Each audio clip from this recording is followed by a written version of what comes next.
¿Qué tal, amigos? Bienvenidos a nuestra reunión en línea. Qué bendición poder estar aquí con ustedes este domingo. Gracias a Dios que es domingo.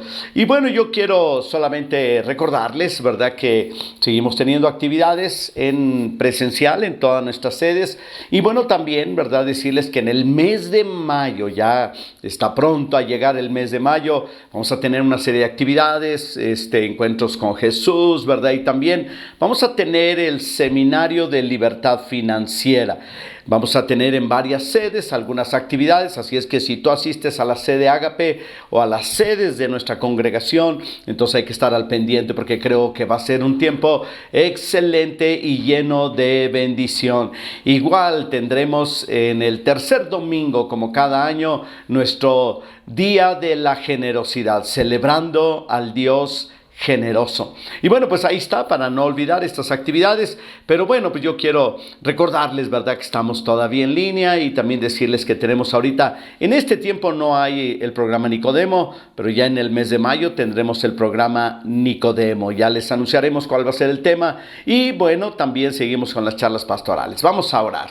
Padre, en el nombre de Jesús te ruego tu bendición para todas las personas que nos están viendo, que nos escuchan, incluso que nos comparten con otros, con sus amigos, sus familiares, aquellos que nos mandan comentarios y hasta gratitudes. A todos ellos, Señor, te pedimos que tú les bendigas y a todos los que nos están observando en esta ocasión. Que la gracia de Jesús, tu mano poderosa, esté sobre la vida de cada uno. Gracias por tu amor, tu presencia y las bendiciones que tú nos das. En el nombre de Cristo Jesús. Amén.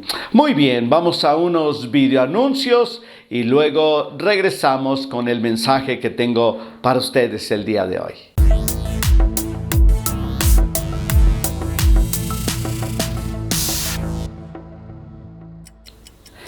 Agua, líquido vital. Se dice que el agua se nos está acabando en el mundo. No sabemos qué vamos a hacer si nos falta el agua. De hecho, hasta existen eslogan con que dicen: déjale de herencia a tus hijos agua. No te la acabes toda. Trata de ahorrarla. Trata de aprovecharla y aún, ¿verdad?, puedes optimizar el uso del agua con el propósito de que la gente pueda tener agua, sobre todo en otros lugares. La gente paga agua por todos lados y hay lugares tan secos que el agua llega a ser tan importante que llega también a ser muy costosa.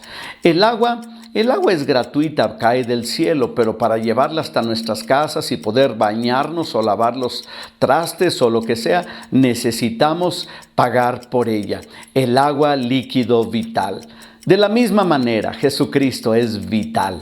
Esto es que da la vida. Porque si el agua es vida, Jesucristo también es vida. Es vida eterna, vida abundante, fuente de agua de vida. Y Él es el único que puede darnos esa clase de agua. Por ese motivo, nosotros necesitamos considerar el agua de vida como muy importante en Cristo Jesús, porque Él es vital. No podemos nosotros eludirlo, no podemos nosotros dejarlo de lado.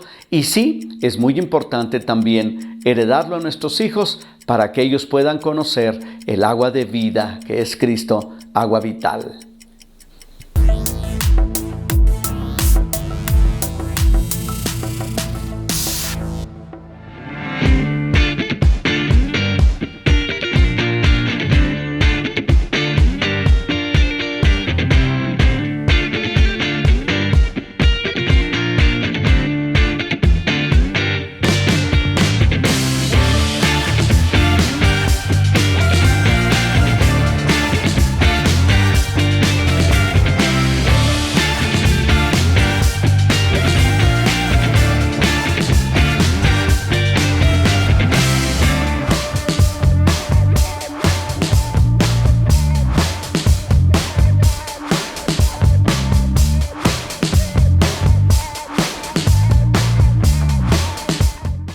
Muy bien, pues estamos aquí ya de regreso y estamos estudiando el libro de Ruth.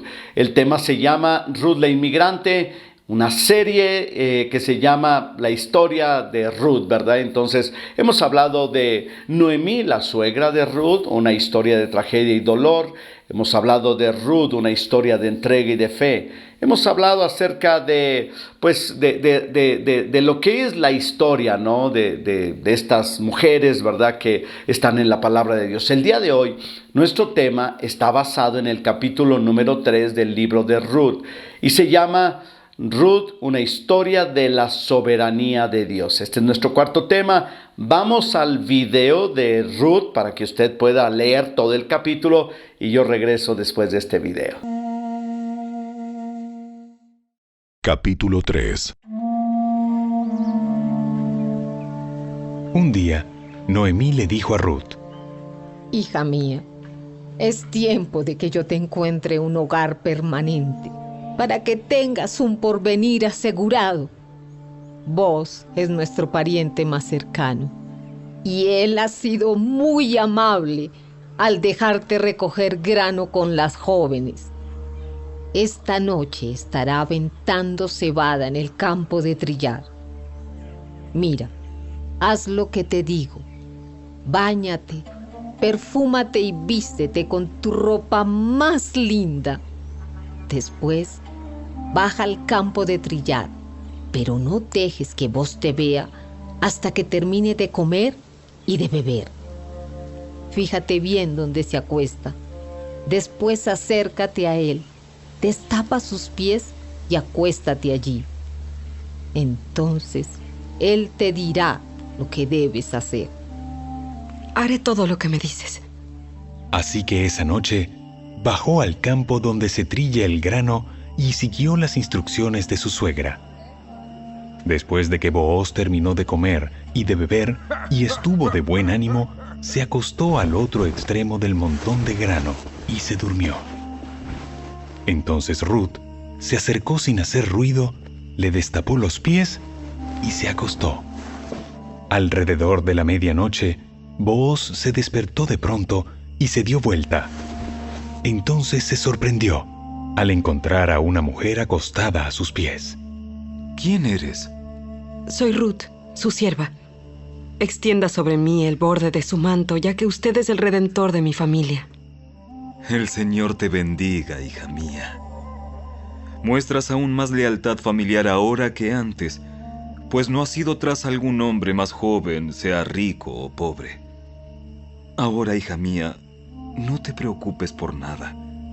Yo haré lo que sea necesario, porque todo el pueblo sabe que eres una mujer virtuosa.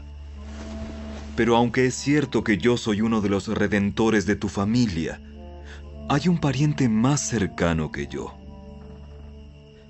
Quédate aquí esta noche y por la mañana hablaré con él. Si está dispuesto a redimirte, muy bien, que se case contigo. Pero si no está dispuesto a hacerlo, entonces tan cierto como que el Señor vive, yo mismo te redimiré. Ahora acuéstate aquí hasta la mañana. Entonces Ruth se acostó a los pies de Booz hasta la mañana, pero ella se levantó muy temprano antes de que hubiera suficiente luz para que una persona pudiera reconocer a otra. Pues Booz había dicho: Nadie debe saber que estuvo una mujer aquí, en el campo de trillar. Luego, Booz le dijo: Trae tu manto y extiéndelo. Entonces, él midió 6 medidas de cebada sobre el manto y lo colocó sobre las espaldas de ella. Después, él regresó al pueblo. Cuando Ruth volvió a donde estaba su suegra, Noemí le preguntó: ¿Qué sucedió, hija mía? Ruth le contó a Noemí todo lo que Booz había hecho por ella, y agregó: Me dio estas 6 medidas de cebada y dijo: no vuelvas a tu suegra con las manos vacías. Entonces Noemí le dijo: Ten paciencia, hija mía, hasta que sepamos lo que pasa.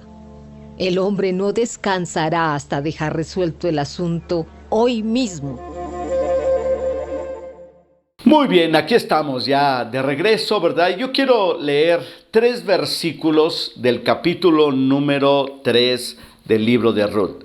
Voy a leer el primero. Dice: después le dijo su suegra Noemí: hija mía, ¿no he de buscar hogar para ti para que te vaya bien?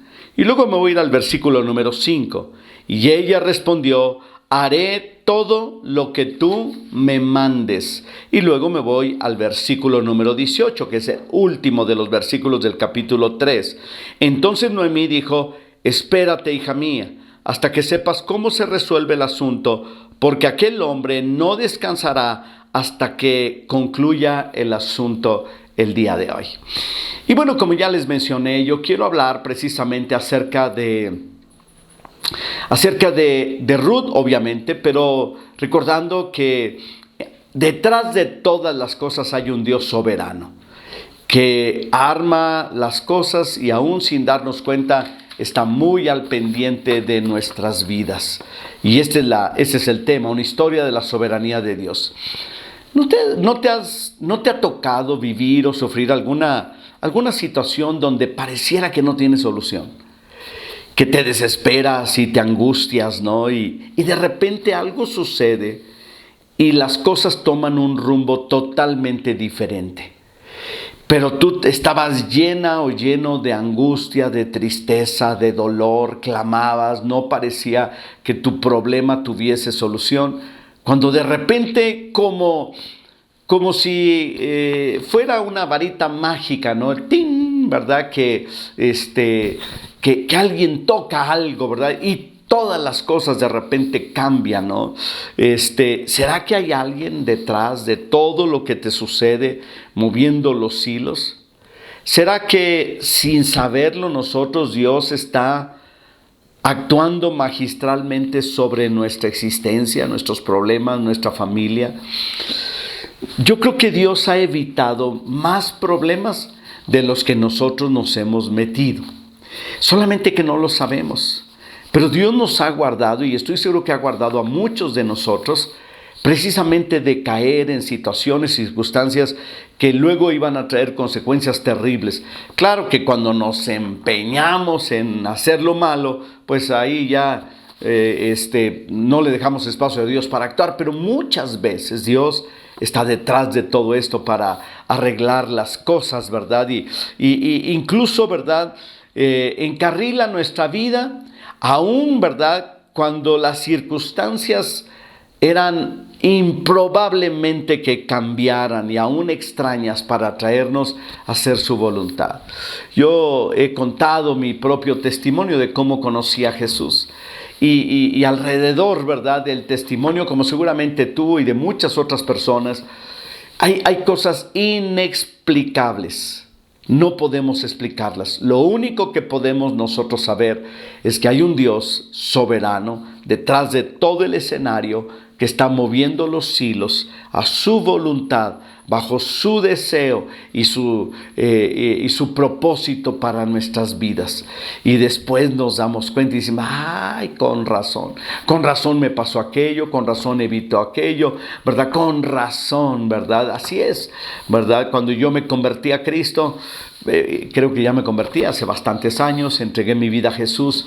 No fue en una forma tan usual, ¿verdad? Aunque sí, la entrega fue muy usual, muy ordinaria. El pastor dijo: ¿quién quiere aceptar a Cristo? Yo levanté mi mano, me hizo pasar al frente, me tomó mi confesión, mi profesión de fe, le dije que le entregaba mi vida a Jesús, es lo normal. Pero cómo llegué a esa iglesia es lo que es así como inusual, ¿verdad? En otro momento explicaremos más, pero seguramente a ti te han pasado algunas de estas cosas, ¿no?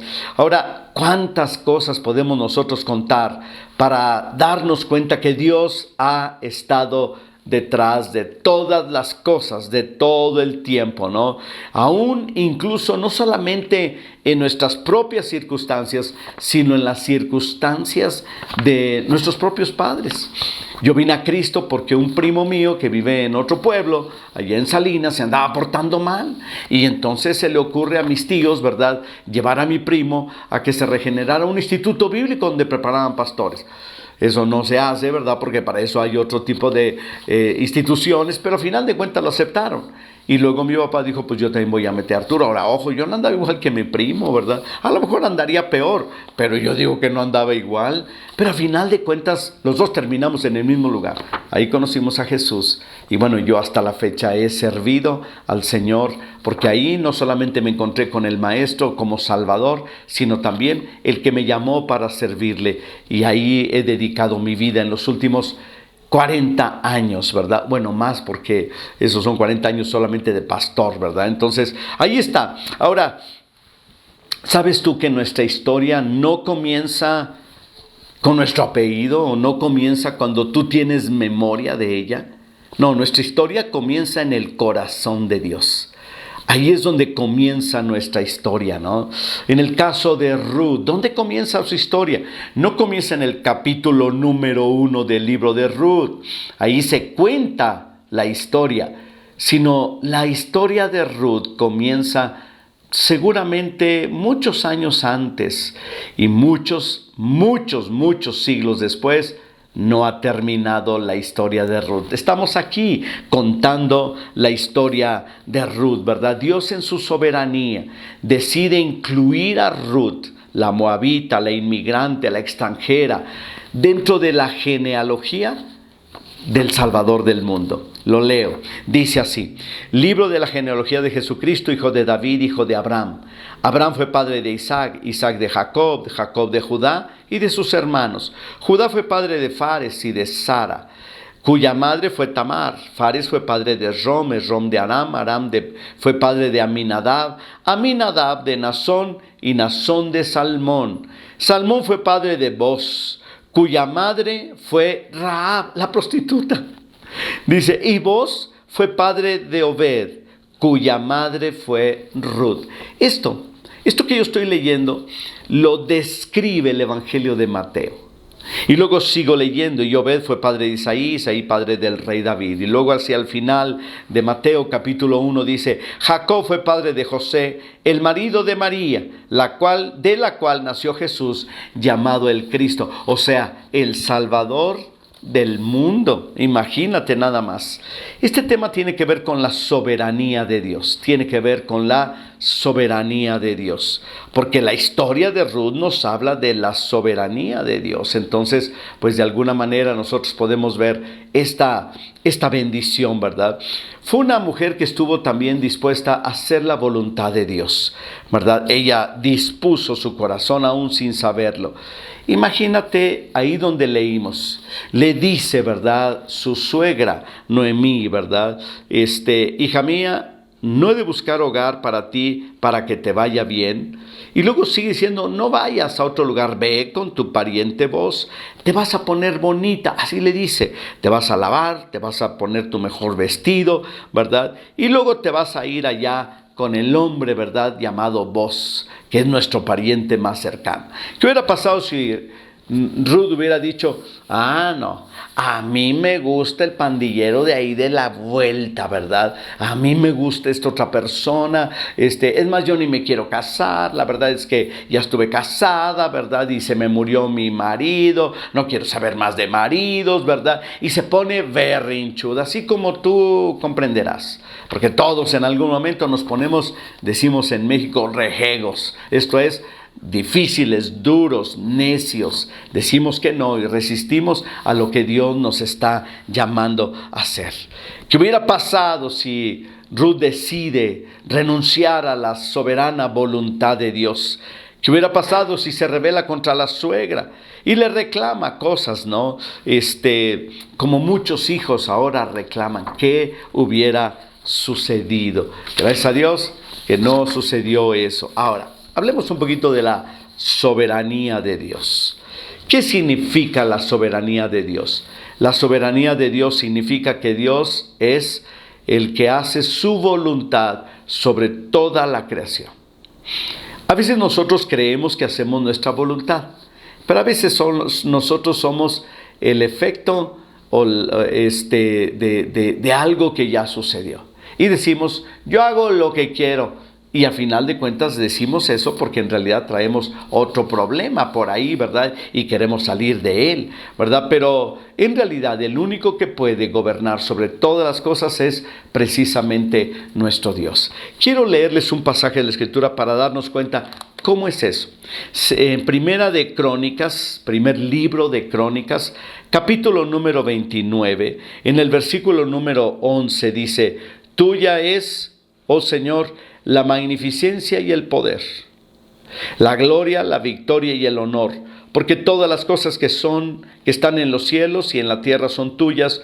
Tuyo es, oh Señor, tu reino, el reino, y tú eres excelso sobre todos. Las riquezas y la gloria proceden de ti, y tú dominas sobre todo. En tu mano está la fuerza y el poder, y en tu mano el hacer grande y el dar poder a todos. Este pasaje que acabo de leer nos habla de varias cosas. Primero, Dios está encima de todos. Él es superior a todos, Él es superior a todo. Los pensamientos, la sabiduría, la voluntad de Dios no tienen comparación alguna. O sea, Él es sobre todo. Como el ser supremo que es, Dios es más grande que todo. Dios es más grande que todo. Como el ser superior de todo, merece todo el honor. Todas las cosas le pertenecen porque fueron creadas por Él y para Él.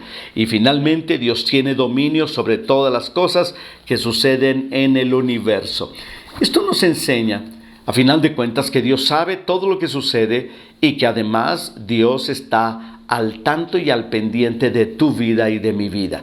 No hay nada que no sepa Dios. Hasta decimos, ¿no? Si Dios lo sabe, que lo sepa el mundo, dice el dicho, ¿verdad? Y bueno, Dios lo sabe, pero no todo te lo va a decir. Pero a final de cuentas nosotros tenemos que reconocer que verdaderamente Dios sí sabe todas las cosas. Ahora, ¿por qué Dios tiene el gobierno? Porque aquí estos textos nos hablan acerca de que Él está encima de todo, tiene el gobierno, ¿verdad? Y todo eso. ¿Por qué Dios tiene el gobierno? Aquí les va. La primera, porque Dios es superior, ¿verdad? Gracias a sus atributos. Nada más piensa por un momento, nuestro Dios todo lo puede. Eso significa que Él es todopoderoso.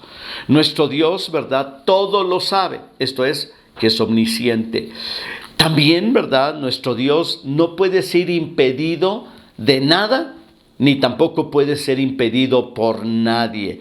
Su conocimiento es superior a todo el conocimiento y los secretos de la historia, Él las sabe todas. Por lo tanto, según sus atributos, Dios es soberano. Segundo, también Dios es soberano porque Él ha creado todas las cosas. Si tú me preguntas, ¿verdad? Hay gente que pregunta, bueno, ¿y realmente Dios hizo todo esto? Sí, claro, la Biblia lo afirma, pero también la lógica lo dice. Todo este diseño perfecto de lo que hay en este mundo, cómo están las leyes naturales, ¿verdad? Formadas y todo esto. Tiene que haber un diseño y un diseñador. El diseñador es Dios. Creó el universo, creó la naturaleza y lo hizo perfecto, por cierto. En tercer lugar, Dios es soberano porque Él está sentado en un trono, en el trono del universo. La Biblia lo dice y lo asegura. Si hay un Dios, este debe ser alguien que se sienta en el trono del universo. Aunque hay muchas personas que niegan al Dios de la Biblia, niegan que existe un Dios como el Dios de los cristianos o cualquier otra deidad y que no existe ningún conocimiento superior, ¿verdad? O sabiduría superior o conciencia superior a la conciencia del ser humano. Esto no significa que no exista Dios y que no sea todopoderoso y que no se siente sobre todas las cosas, ¿no? Así es que esas son las fuentes, ¿no? Ahora, hablemos un poquito más de la soberanía de Dios. Cuando hablamos precisamente de Ruth, porque este es el punto, ¿no? Uno dice, ¿qué papel jugaba la voluntad de Ruth cuando Dios establece su voluntad? Porque Dios está estableciendo su voluntad y nosotros lo sabemos porque tenemos la Biblia completa. Pero ponte en el lugar de Ruth. Ella no sabe cómo sucedieron todas las cosas o por qué sucedieron y ella no conoce ni siquiera lo que va a cenar esta noche. O sea, no conoce el futuro, pero nosotros sí. Nosotros ya sabemos que iba a comer pan de cebada, el trigo, ¿verdad? Y todo eso. Sabemos que se iba a casar con vos y que iba a tener un hijo. Sabemos que iba a estar en la genealogía de Jesús. Todo eso nosotros sabemos porque nosotros tenemos toda la historia completa en la palabra de Dios. Lo mismo sucede con nosotros. Nosotros no sabemos qué va a suceder mañana. Nosotros no sabemos qué vamos a cenar esta noche. Nosotros podemos saber de dónde venimos, pero no podemos saber dónde vamos a terminar. Eso es algo seguro. Hay muchas cosas que no elegimos y hay muchas cosas que simplemente no podemos tomar el control de ellas, sobre todo de nuestro futuro. Yo por eso siempre digo, entrégale tu futuro al Señor, deja que Él tome el control, te conviene, porque nosotros con facilidad perdemos todo el control, ¿verdad? Entonces, es importante. Ahora, cuando hablamos de esto, de la soberanía de Dios, también entra la responsabilidad humana, ¿verdad? Ya sabemos que Dios gobierna, que Él está sentado sobre el trono del universo, ¿verdad?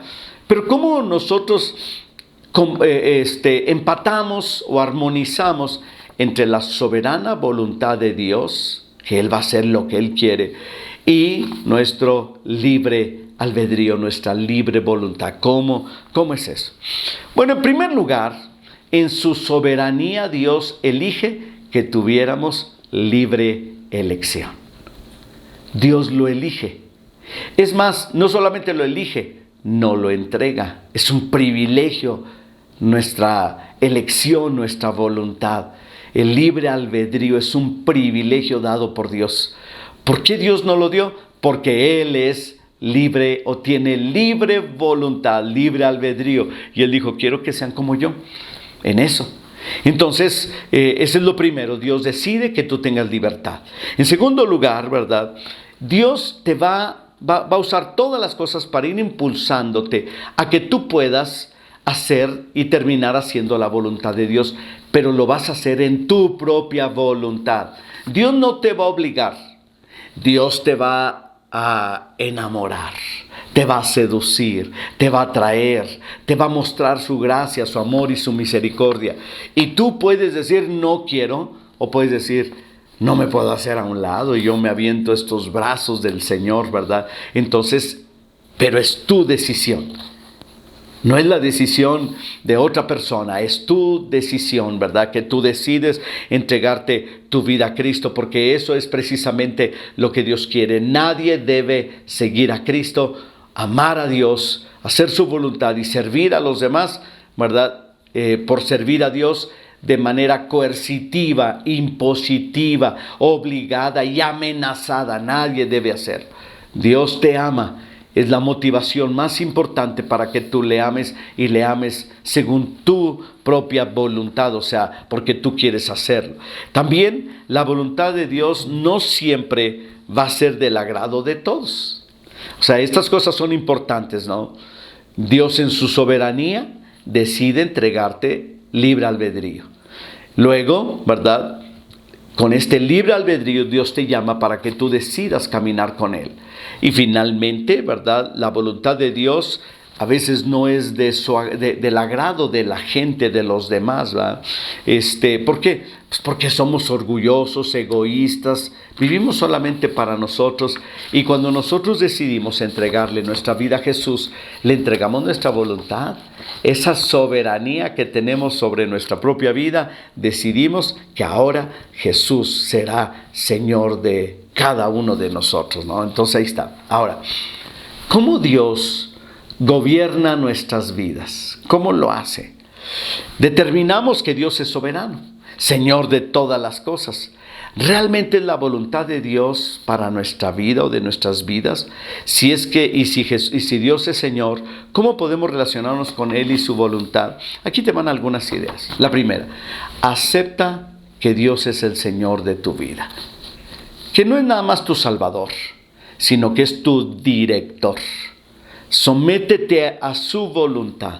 Pero no te sometas así nada más. Primero también o antes de eso debes conocer a Dios para conocer su voluntad. Es muy importante quebrantar el orgullo, quebrantar nuestro orgullo. ¿Para qué? Pues para que nosotros podamos someternos a la voluntad de Dios. Ahora déjame decirte, tú eres libre de hacer lo que tú quieras. Tú puedes decirme a mí, yo no le voy a hacer caso a ese pastor. Está bien, no hay ningún problema. Tú puedes hacerle caso a quien quieras, ¿no? Pero yo quiero animarte que le hagas caso a Dios, a que aceptes su voluntad, te sometas a Él, doblegues tu orgullo, tu egoísmo y te sometes a Dios, no al hombre, a Dios. No de manera servil y humillante, sino voluntariamente quedar bajo esa protección divina que es su voluntad para hacerla, ¿verdad? También debes aceptar, ¿verdad?, que hay situaciones irreversibles. A veces Dios quizás permitió, ¿verdad?, que sucedieran algunas cosas, ¿no? Pero todas estas suceden para darnos lecciones en nuestra vida. ¿Nos duelen? Seguramente que sí. Pero suceden para guiarnos a Él y atraernos a Él, ¿verdad? Todo lo que sucede a los que le aman a Dios son cosas que van a obrar, van a operar para bienestar de esa persona que ama al Señor. Habla con Dios en oración. Si es su voluntad tomar una decisión, entonces tú debes preguntársela al Señor, porque así Dios gobierna nuestras vidas, ¿no? Y eso nos llevará a tomar decisiones sabias. Cumple la voluntad de Dios, pero porque Él es Dios y no nada más porque conviene hacer.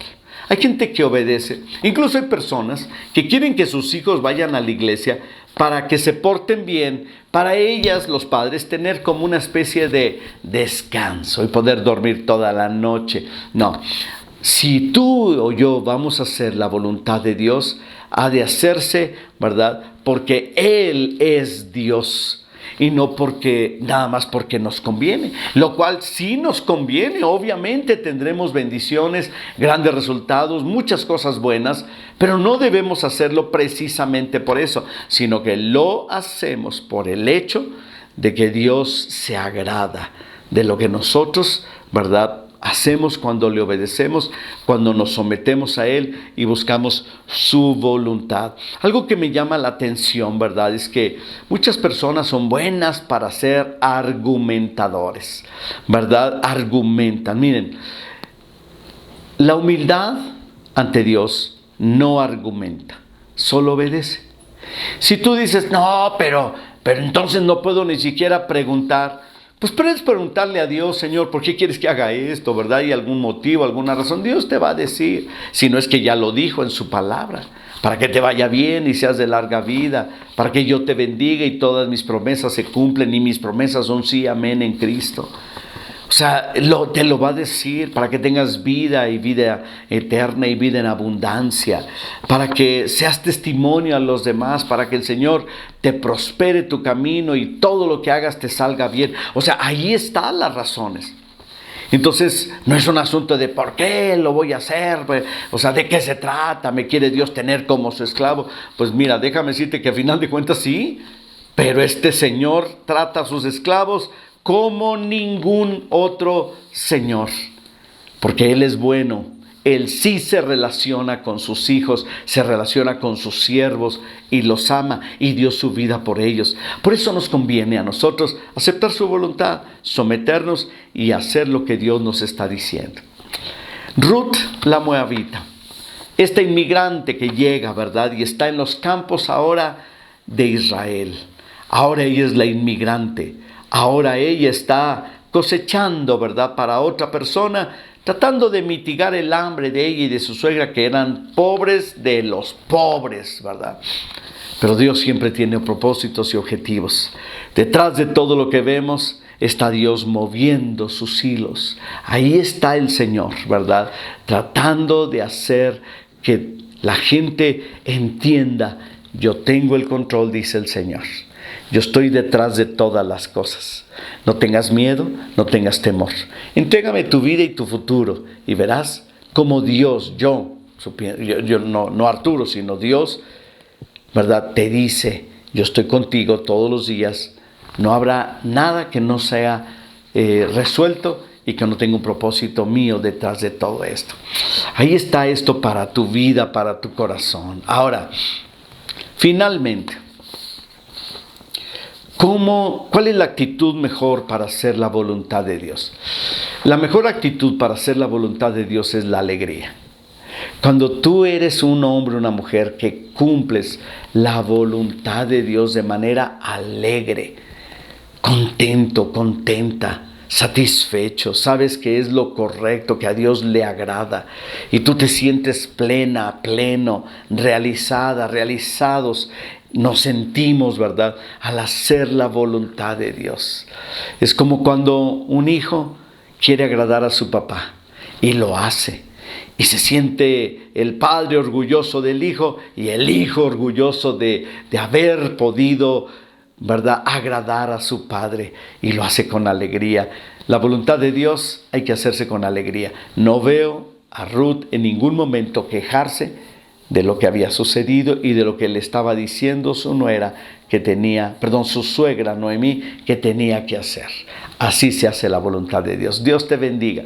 Nos vemos el día de mañana en las charlas pastorales o en donde quiera que nos veamos, y también en nuestra siguiente reunión en línea. Hasta la próxima.